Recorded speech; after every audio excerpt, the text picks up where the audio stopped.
Assalamualaikum warahmatullahi wabarakatuh. Perkenalkan, nama saya Muhammad Rida. Saya dari Fakultas Tarbiyah dan Keguruan UIN Antasari Banjarmasin, Lokal A, jurusan Pendidikan Agama Islam. Mata kuliah Kewarganegaraan, dosen pengampu Ibu DC Yuliani Wekaryo MPD. Saya di sini untuk menjelaskan atau membacakan perihal tentang tugas saya. Yang pertama, jelaskan tentang demokrasi Pancasila dan civil society, konstitusi dan sistem ketatanegaraan Republik Indonesia berdasarkan Pancasila dan Undang-Undang Dasar 1945. Yang pertama, demokrasi Pancasila. Demokrasi sendiri berasal dari kata Yunani demos dan kratos. Demos yang berarti rakyat, kratos berarti pemerintahan. Jadi demokrasi adalah pemerintahan rakyat, yakni pemerintahan yang rakyatnya memegang kendali penuh dalam menentukan sistem pemerintahan. Makna tersebut adalah bahwa demokrasi adalah kehidupan negara atau masyarakat yang mana warga negara dewasanya turut andil dalam pemerintahan melalui wakilnya yang dipilih untuk mendorong, menjamin kemerdekaan berbicara, beragama, berpendapat, berserikat, dan menegakkan rule of law. Bangsa Indonesia sendiri menerapkan demokrasi dengan menggunakan demokrasi Pancasila. Demokrasi Pancasila memiliki paham yang sesuai dengan kepribadian bangsa yang berasal dari tata nilai sosial budaya bangsa Indonesia itu sendiri. Hal ini sudah diterapkan secara turun-temurun yang dapat kita lihat dari penerapan gotong royong dan musyawarah mufakat.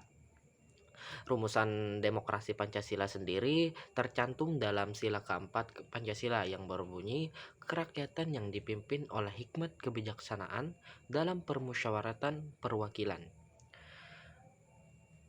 Berikut ini 10 pilar demokrasi Pancasila menurut Pancasila dan Undang-Undang Dasar 1945.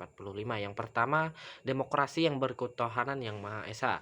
Yang kedua, demokrasi dengan kecerdasan. Yang ketiga, demokrasi yang berkedaulatan rakyat.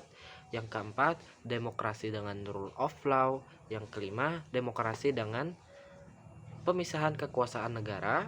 Yang keenam, demokrasi dengan pengadilan yang merdeka. Yang ketujuh, demokrasi dengan pengadilan yang merdeka. Yang ketujuh, demokrasi dengan hak asasi manusia. Yang kedelapan, demokrasi dengan otonomi daerah. Yang kesembilan, demokrasi dengan kemakmuran. Yang kesepuluh, demokrasi yang berkeadilan sosial. Yang kedua yaitu civil society. Berdasarkan Pancasila dan Undang-Undang Dasar 1945. Dikutip dalam buku Pendidikan Kewarganegaraan 2003 karya Ahmad Ubaidillah bahwa civil society berdasarkan Pancasila dan Undang-Undang Dasar 1945 adalah sebuah sistem sosial yang bertumbuh berdasarkan prinsip moral yang menjamin keseimbangan antara kebebasan individu dengan kestabilan masyarakat, yang memiliki ciri utama kemajumukan budaya, hubungan timbal balik dan sikap saling memahami dengan saling menghargai. Selain itu, Ahmad Ubaidillah menambahkan lagi bahwa civil society adalah proses penciptaan peradaban yang mengacu pada nilai-nilai kebijaksanaan bersama. Yang ketiga, sistem ketatanegaraan Republik Indonesia. Berdasarkan Pancasila, Undang-Undang Dasar 1945, dikutip dari pandangan Profesor Muna M. Duyo, menyebutkan bahwa sistem ketatanegaraan Republik Indonesia adalah merupakan catatan kehidupan sebuah bangsa sekaligus mimpi yang belum terselesaikan. Sistem ketatanegaraan tersebut haruslah menjadi autobiografi nasional yang mencerminkan kemakmuran masyarakatnya, harus menuliskan visi seluruh masyarakatnya, dan bisa meyakinkan bahwa dalam sistem ketatanegaraan tersebut itu semua mimpi dan tujuan seluruh masyarakat dapat tercapai. Yang terakhir, konsultasi atau konstitusi. Secara etimologi, konstitusi berasal dari kata bahasa Perancis yaitu constituer, berarti pembentukan suatu negara atau menyusun dan menyatakan sebuah negara. Konstitusi juga bisa berarti peraturan dasar atau peraturan awal yang mengenai pembentukan negara. Sedangkan secara terminologi, konstitusi adalah sejumlah aturan dasar dan ketentuan-ketentuan hukum yang dibentuk untuk mengatur fungsi dan struktur lembaga penerbitan, termasuk dasar hubungan kerjasama antara negara dan masyarakat dalam konteks kehidupan berbangsa dan bernegara. Prinsip-prinsip dasar konstitusi demokratis, yang pertama yaitu hak-hak dasar, yang kedua kebebasan mengeluarkan pendapat, yang ketiga hak-hak individu, yang keempat keadilan, yang kelima persamaan, yang keenam keterbukaan. Nomor 2, berikan penjelasan tentang penanggulangan korupsi dan kemiskinan. Korupsi menurut Kamus Besar Bahasa Indonesia adalah yang bermakna buruk, rusak, busuk, suka memakai barang yang termasuk uang yang dipercayakan kepadanya, dapat disogok melalui kekuasaannya untuk kepentingan pribadi. Secara istilah, menurut Leiken mendefinisikan korupsi sebagai penggunaan kekuasaan publik untuk mendapatkan keuntungan material pribadi atau kemanfaatan politik. Upaya penanggulangan korupsi secara garis besar dibagi menjadi dua, yaitu menggunakan jalur penal dan menggunakan jalur non-penal. Yang pertama, menggunakan jalur penal atau yang bisa disebut dengan menggunakan hukum pidana. Menurut Bardanawawi, upaya penanggulangan melalui jalur penal ini lebih menitik beratkan pada sifat represif, penumpasan, penindasan, pemberantasan sesudah kejahatan terjadi. Yang kedua, menggunakan jalur non-penal. Pada jalur ini lebih menitik beratkan pada sifat preventif pencegahan. Strategi pemberantasan korupsi. Menurut Adi Hamzah, strategi pemberantasan bisa disusun dalam 3 tindakan. Yang pertama, strategi preventif. Yang kedua, public education. Yang ketiga, strategi punishment. Yang pertama, strategi preventif. Strategi preventif ini diarahkan untuk mencegah terjadinya korupsi dengan cara menghilangkan atau meminimalisir faktor-faktor yang terjadinya korupsi.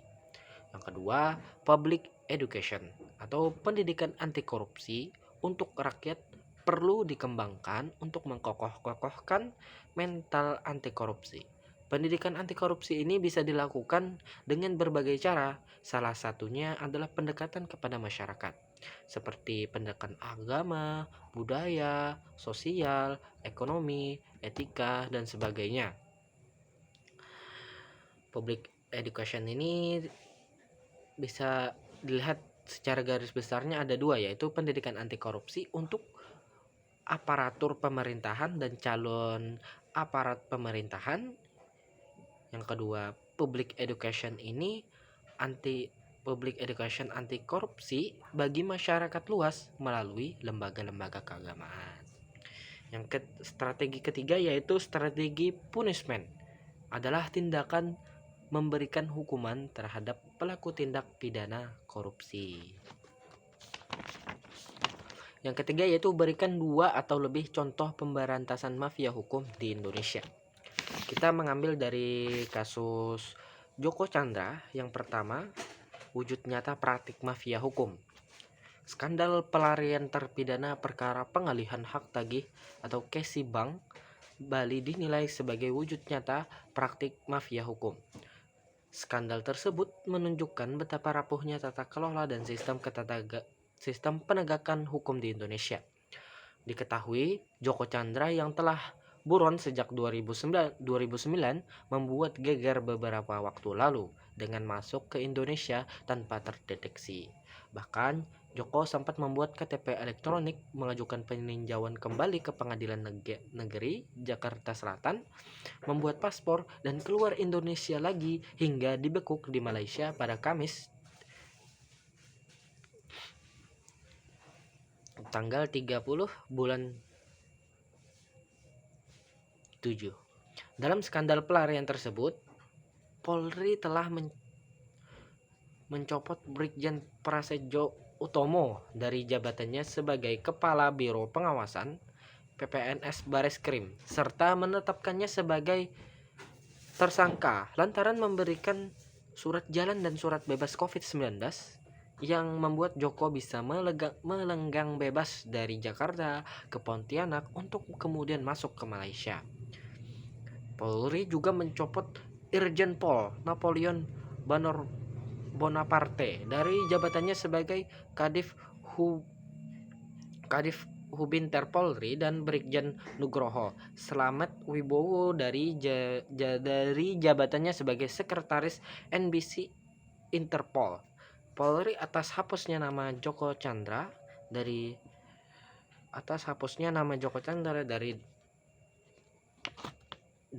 daftar Red Notice Interpol. Polri pun menetapkan pengacara Joko Chandra Anita Kolapaking sebagai tersangka atas kasus surat jalan.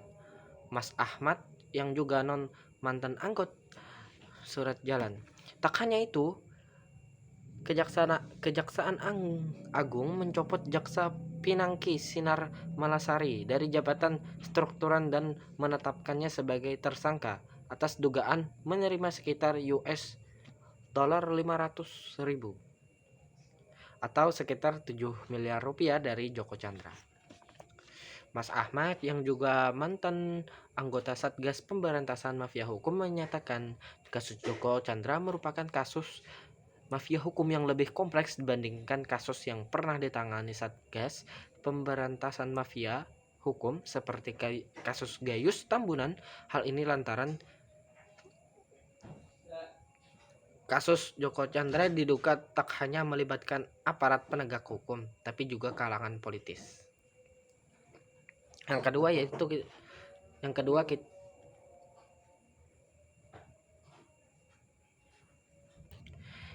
yaitu dari kasus Gayus Tambunan.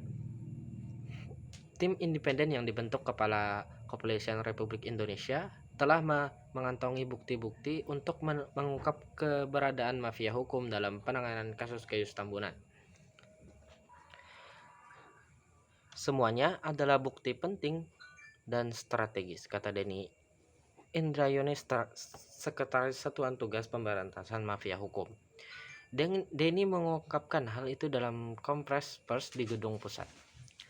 Anggota Satgas lainnya juga tidak bersedia menjawab soal dugaan ada aliran uang dari Gayus kepada para penegak hukum, sebab dari pemeriksaan atas pegawai Direktorat Jenderal Pajak itu sebelumnya beredar kabar bahwa ada guyuran sejumlah uang kepada polisi, jaksa, hingga hakim masing-masing 5 miliar rupiah.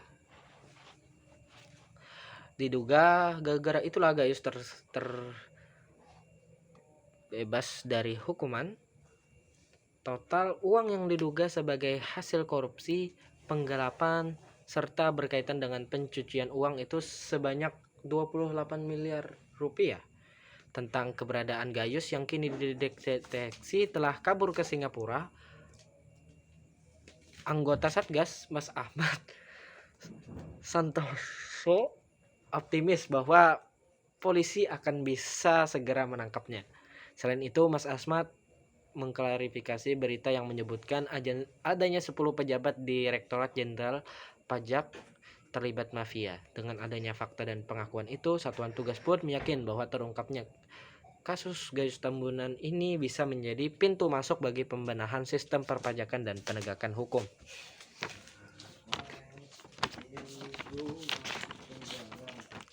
Yang keempat yaitu bagaimana solusi mengatasi kemiskinan di Indonesia. Yang pertama, menggerakkan sektor real melalui sektor usaha mikro kecil, menengah, dengan program kredit usaha rakyat dan program nasional pemberdayaan masyarakat. 2. Membuka lapangan pekerjaan yang seluas-luasnya untuk mengurangi sejumlah pengangguran. Yang ketiga, menghapuskan tindakan korupsi yang membuat berbagai layanan untuk masyarakat terhambat hingga membuat masyarakat tidak bisa menerima haknya sebagai warga negara. Akibatnya kemiskinan di Indonesia semakin berkembang. Yang keempat, meningkatkan program zakat yang akan membantu menumbuhkan pemerataan kesejahteraan sekaligus mengatasi kemiskinan di dalam masyarakat, sehingga dapat mencegah kesenjangan sosial dan tingkat kekayaan. Yang kelima, menjaga kestabilan harga kebutuhan pokok agar masyarakat memiliki kemampuan atau daya beli untuk memenuhi kebutuhan sehari-hari. Yang keenam, menyediakan beasiswa bagi siswa miskin pada semua jenjang pendidikan, mulai SD atau MI, SMP atau MTS, SMA atau madrasah aliyah, hingga perguruan tinggi. Yang ketujuh, memberikan pelayanan rujukan bagi keluarga miskin secara gratis. Cara mengatasi kemiskinan di bidang kesehatan ini berupa adanya kartu Jamskesmas. 8. Mendirikan balai pelatihan kerja untuk masyarakat tidak mampu agar memiliki bekal dalam terjun ke dunia kerja. Yang ke-9, memberikan subsidi bantuan untuk masyarakat tidak mampu seperti bantuan langsung tunai, subsidi BBM, pengobatan gratis, dan sebagainya. Namun dalam pemberian ini pemerintah harus bijak memperhatikan kondisi masyarakat agar masyarakat tidak malas bekerja dan tidak menggantungkan diri pada bantuan tersebut. Yang ke-10, memberikan dana alokasi umum agar pemerintah daerah dapat membantu mengentakkan kemiskinan di Indonesia secara umum. Yang ke-11, melakukan reformasi tanah untuk rakyat dengan menggalakkan program transmigrasi agar masyarakat memiliki tanah yang diolah secara mandiri untuk ekonomi keluarga. Pada intinya, pemerintahan harus terjun langsung untuk meninjau apa yang rakyatnya perlukan untuk dapat mensejahterakan keluarganya, agar pemberian bantuan tersebut berguna dan bijak pemakaiannya, dan supaya masyarakat tidak malas bekerja atau bergantung pada bantuan pemerintah saja. Yang kelima, jelaskan tentang gerakan politik keagamaan di Indonesia, refleksi historis politik Islam di Indonesia. Menarik pelajaran dari sejarah, dalam konteks sejarah Indonesia, terjadi perkembangan dinamis menyangkut relasi agama dan politik ini. Dulu pada masa kolonial, agama berperan ganda sebagai legitimasi kolonialisme sekaligus kritik sosial. Banyak tokoh agama Muslim khususnya yang bekerja dengan pemerintahan kolonial. Tetapi pada saat yang bersamaan juga banyak di antara mereka yang menjadi pengkritik dan pemberontak kolonial. Pada zaman Orde Lama, Presiden Soekarno di satu sisi mengakomodisi tokoh-tokoh Muslim, khususnya dari Nahdlatul Ulama, tetapi pada waktu yang bersamaan melibas tokoh-tokoh Muslim lain, khususnya dari Masyumi yang kontra dengan kekuasaannya. Pada zaman Orde Baru, Presiden Soeharto tidak melirik kelompok Islam meskipun pada awalnya mereka digandeng untuk mengantarkan jalan kekuasaan. Pak Harto sendiri lebih tertarik menggandeng kelompok Abenyan dan dengan kalangan militer. Baru awal 1990-an ia tertarik melirik Islam dengan menggait kelompok kelas menengah teknorat di bawah bendera Ikatan Cendekiawan Muslim Indonesia. Pak Harto dulu juga tidak memberi ruang gerak secuil pun untuk perkembangan Islam politik, meskipun mendukung gerakan Islam kultural yang apolitis. Setelah Pak Harto tumbang pada 1998, peran kebebasan berekspresi dan berserikat yang dulu ditutup rapat kini pun dibuka kembali selebar-lebarnya.